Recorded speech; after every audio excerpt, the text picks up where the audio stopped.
اللہ کے محبوب کی خدمت میں ایک شخص حاضر ہوا اور اس نے کہا کہ حضور میرا بیٹا مجھے اپنی چیزوں کو ہاتھ نہیں لگانے دیتا۔ تو آقا کریم نے اسے بلایا، کہا کہ تمہارا باپ کیا کہہ رہا ہے؟ اس نے عرض کی حضور یہ چیزیں خراب کر دیتا ہے، بڑھاپا ہو گیا ہے تو چیزیں خراب کر دیتا ہے۔ تو حضور کی چشمان اقدس میں آنسو آ گئے، فرمایا ایک وقت تھا کہ اس کی چیزیں تو خراب کرتا تھا اور اس نے کبھی نہیں روکا تھا۔ تو حضور نے ایک تاریخ ساز جملہ ارشاد فرمایا، انتا و مالو کا لے ابی کا، تو بھی اور تیرا مال بھی تیرے باپ کا ہے، وہ جو چاہے کرے تو اس کو روک نہیں سکتا۔ لیکن اولادیں جب سمجھدار ہونے لگے تو وہ والدین کو دقیانوس سمجھتی، وہ والدین کو اولڈ فیشن سمجھ لیتی، وہ سمجھتی ہیں کہ یہ تو جدید دور کے تقاضوں کو جانتی نہیں، حالانکہ والدین نے چکی کی طرح زمانے کو پیسا ہوتا ہے اور حالات کے جبر کو سہا ہوتا ہے اور تجربات کی چکی میں خود پسے ہوتے ہیں اور انہیں پتا ہوتا ہے کہ جو ہے وہ کیسے زندگی گزارنی ہے۔ اگرچہ وہ جدید دنیا کی اصطلاحات سے واقف نہ ہوں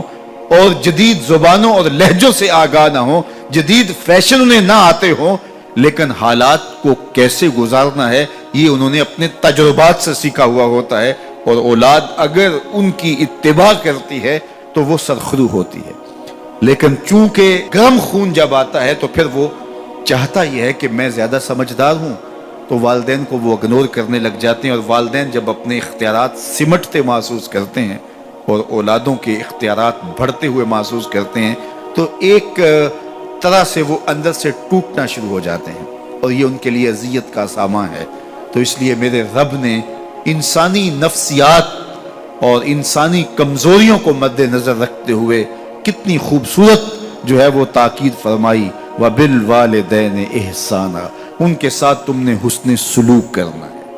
تمہارے رویے خوبصورت ہوں، بلکہ فرمایا تم نے ان کے سامنے اف بھی نہیں کہنا۔ کلمہ تعفیف کیا ہے؟ اف بھی نہیں کہنا۔ تو کہتے ہیں کہ آپ کے ہاتھ پر،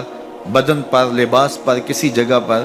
کوئی گرد، کوئی ریزہ پڑا ہوا ہو تو آپ اس کو پھونک سے ایسے اڑاتے ہیں، پھونک مارتے ہیں، تو اس سے جو آواز پیدا ہوتی ہے اس کو اف کہتے ہیں۔ تو کہا کہ اس قدر بھی ان کے سامنے تم اپنے معاملے کو پیش نہ کرو، والدین کے سامنے یوں محبت کا اظہار کرو۔ کلمہ تعفیف کے زمرے میں علماء نے یہ بھی لکھا ہے